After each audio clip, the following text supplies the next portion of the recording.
At 6 feet 2 inches and 207 pounds, Sergei Fedorov was the first Russian player to score 1,000 points in NHL history. But even more than his 3 Stanley Cups, Hart Trophy, and 6 All-Star selections, Fedorov was a hockey revolution. He changed how Russians were seen in the NHL, how centers played both offense and defense, and proved European players could be superstars. The professor was every young player's idol, the guy who could score 50 goals while being the best defender on the ice. And even though he shocked the hockey world by defecting from this Russian superstar, who escaped the Soviet Union in the middle of the night with nothing but a backpack, turned Detroit into Hockey Town and changed the game forever. It all started in 1987 when Detroit scouts first spotted a 17-year-old kid skating circles around grown men in Moscow. Between 1979 and 1983, they finished last in their division.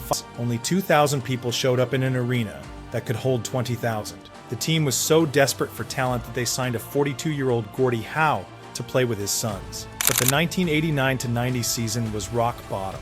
The Red Wings lost 60 games, while league stars like Wayne Gretzky were putting up over 140. Detroit hockey had become a joke, and the once proud Original Six franchise was now known as the team nobody wanted to play for. The NHL in 1989 was still split between North American players and the mysterious talents behind the Iron Curtain. While some Soviet players had made it to the NHL, most were older veterans allowed to leave by the communist government. Young Russian superstars were kept home, treated like state property. Teams that drafted Russian players knew they might never see them in their uniform.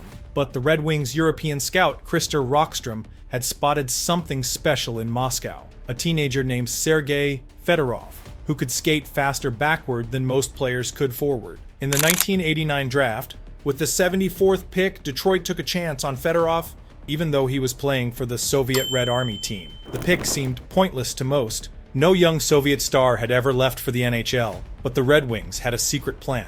They had already helped another Russian, Sergei Fedorov's teammate Alexander Mogilny, escape to America. Now they waited, hoping their new draft pick would be brave enough to do the same. In his first NHL game wearing number 91 for Detroit, Fedorov didn't just play, he dominated. Playing against the New Jersey Devils, he scored on his first shot, added 2 assists, and left fans speechless with his speed. After the game, legendary coach Scotty Bowman said, "I've never seen anyone skate like that in my 40 years in hockey." In that first season, Fedorov scored 31 goals and 79 points. Numbers that would have been even higher if he hadn't missed 15 games learning to play on the smaller North American rinks. But it wasn't just his scoring that turned heads. Fedorov showed up to training camp and beat every Red Wing in every fitness test. He could bench press more than the team's tough guys, run faster than their speedsters, and had the highest vertical jump ever recorded by the team. The Red Wings trainers had to double-check their equipment because they couldn't believe his test results. In just his 3rd game, Fedorov pulled off something that became his trademark: scoring while playing defense. When 3 Detroit defensemen got hurt during the game, Coach Brian Murray put Fedorov on defense for the first time. He not only played it perfectly, but scored twice from the blue line. After that game, Murray told reporters, "I've got a forward who's better than most defensemen in the league." The most eye-popping moment of his rookie year came against the Chicago Blackhawks. Fedorov got the puck at his own blue line, split through 2 defenders like they were standing still, and scored on a breakaway, all while skating backward. The Chicago crowd actually stood and cheered, even though he just scored against their team. Even Wayne Gretzky, watching from the press box that night, stood up and applauded. But Fedorov's biggest early career moment came in his 2nd season, when the Red Wings faced Mario Lemieux and the Pittsburgh Penguins. Lemieux was the best player in hockey, coming off a 199-point season. Nobody could stop him, until they matched up with Fedorov. The situation reached its boiling point in 1996, when Fedorov rejected 2 massive contract offers from Detroit. First, he turned down a $28 million deal, then shocked everyone by refusing a $38 million offer, the largest in NHL history at the time. The fans turned on him completely. Signs in the arena called him greedy, and people booed him during home games. Some fans even threw Russian rubles on the ice, mocking his desire for money. Behind the scenes, Red Wings owner Mike Ilitch was so angry he told his staff to trade Fedorov. The New York Rangers offered Mark Messier, their captain and a hockey legend, plus 3 other players for him. The deal was so close that the Rangers had already made up jerseys with Fedorov's name. But then came the turning point that changed everything. In February 1997, during a game against the Colorado Avalanche, Detroit's biggest rivals, Fedorov showed why he was worth every penny. Colorado was the defending Stanley Cup champion, and their star Peter Forsberg was considered the best two-way player in hockey. Bowman put Fedorov on defense with a challenge. Shut down Forsberg, and you can play however you want. That night, Fedorov put on a show that people still talk about. He not only kept Forsberg pointless, but scored 2 goals and added 3 assists, all while playing defense. He logged 35 minutes of ice time, unheard of for a forward playing defense, and was on the ice for every important moment of the game. After that performance, Bowman did something he'd never done in his 30-year coaching career. He apologized to a player. "I was wrong about limiting you," he told Fedorov. "You're not just an offensive player or a defensive player. You're a hockey genius." From that moment on, Fedorov became Bowman's most trusted player. The coach would use him everywhere: forward, defense, power play, penalty kill. Sometimes he'd switch Fedorov's position multiple times in the same shift. The rest of the team followed his lead, and suddenly, the Red Wings weren't just talented, they were unbeatable. They went on to win their next 13 games straight, with Fedorov playing a different position almost every night. As teammate Steve Yzerman said, "When your most skilled player is also your hardest worker and most versatile player, it changes everything."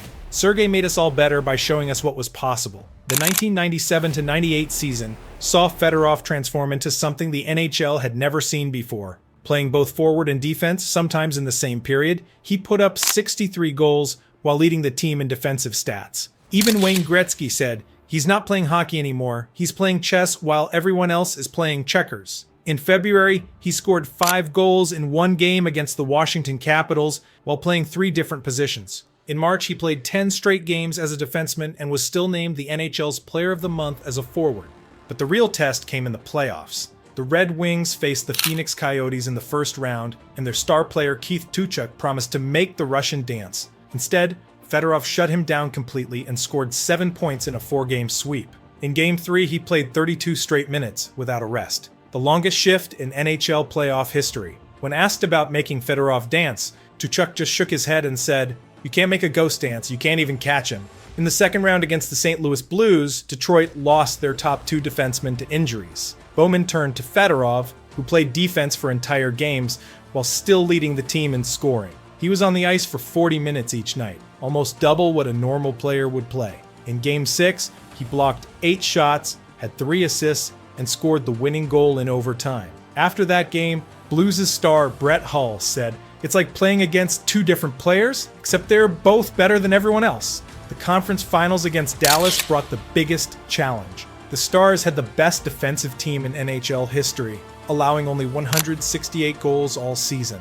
In Game 1, they held Detroit to just 15 shots, but Fedorov scored on 2 of them. By Game 4, Dallas was so frustrated trying to figure out where Fedorov would play that their coach admitted, "We're not playing against a player, we're playing against a system." During Game 5, Fedorov played forward on power plays, defense on penalty kills, and scored the winning goal while playing center. The Stanley Cup Finals against Washington became the Fedorov show. In Game 1, with the Wings down 3-0, Bowman put Fedorov on a line with 2 teenage Russian rookies. They scored 4 straight goals, all set up by Fedorov. In Game 2, he became the first player to score a goal while playing all 5 positions in the same game. During Game 3, he won 16 straight face-offs, an NHL record that still stands. Before Game 4, with Detroit leading the series 3-0, Washington's coach said, "We're not losing to the Red Wings, we're losing to Fedorov." The championship moment came with 5 minutes left in Game 4. With Detroit up by 1 goal, Fedorov blocked a shot with his chest, skated the length of the ice through the entire Washington team, and scored what hockey writers called the perfect goal. The arena fell silent for a moment before even Capitals fans stood and cheered. They knew they'd never see anything like it again. That season, Fedorov didn't just win trophies, he redefined what was possible in hockey. He won the Hart Trophy as MVP with 96% of the votes, the highest percentage ever. His Selke Trophy win as best defensive forward came while leading the league in scoring, something that seemed impossible. He won the All-Star Game MVP playing only defense. In total, he collected 7 major awards, breaking Gretzky's record of 6 in one season. At the NHL awards ceremony, Scotty Bowman made a prediction. In 20 years, people will still talk about this season. We'll never see another player like this. Someone who could be the best forward and best defenseman in the league at the same time. The hockey world agreed. As Brett Hull put it, there are great players, there are superstars, and then there's Fedorov in 1998. He didn't just play the game better than us, he played a different game entirely. When Fedorov finally retired in 2012, his numbers told only part of the story. His 1,179 points made him the highest scoring Russian player ever at the time. He played 1,248 games, more than any other Russian player, and finished with 3 Stanley Cups. But the most incredible stat was one that might never be matched. He's the only player to score 400 goals while also having a plus-minus rating over 250, showing he was elite at both scoring and defense. But Fedorov's real impact was how he changed the Red Wings. Before him, Detroit was called the Dead Wings. After him, they became Hockey Town, selling out 452 straight games. Every Russian player drafted by Detroit after Fedorov, from Slava Kozlov to Pavel Datsyuk, credited him for making it possible for Russians to become NHL stars. Fedorov had to play his unique two-way style because the Red Wings of the 1990s were built differently than other teams. While teams like Pittsburgh and New York loaded up on scorers, Detroit coach Scotty Bowman wanted players who could do everything. Fedorov became the perfect example, a superstar who would backcheck as hard as he forechecked. His influence on hockey culture went beyond just Russians. He was the first European player to be the face of an NHL team. His Nike commercials ran during the Super Bowl. His jerseys sold in places where hockey wasn't even played. As Wayne Gretzky said, Fedorov made hockey cool to people who didn't watch hockey. Today, every team looks for players who can play both ways like Fedorov did. Stars like Nathan MacKinnon and Connor McDavid study his old games to learn how to play defense without sacrificing offense.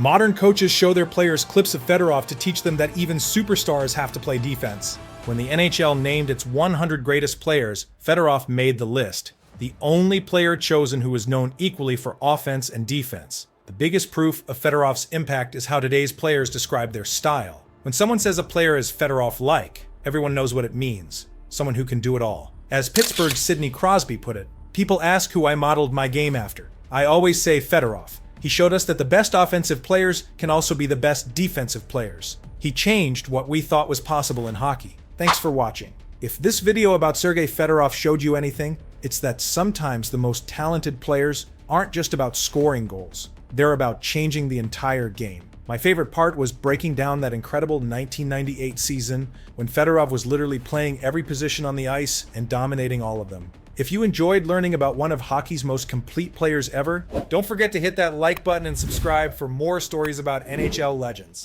See you in the next one.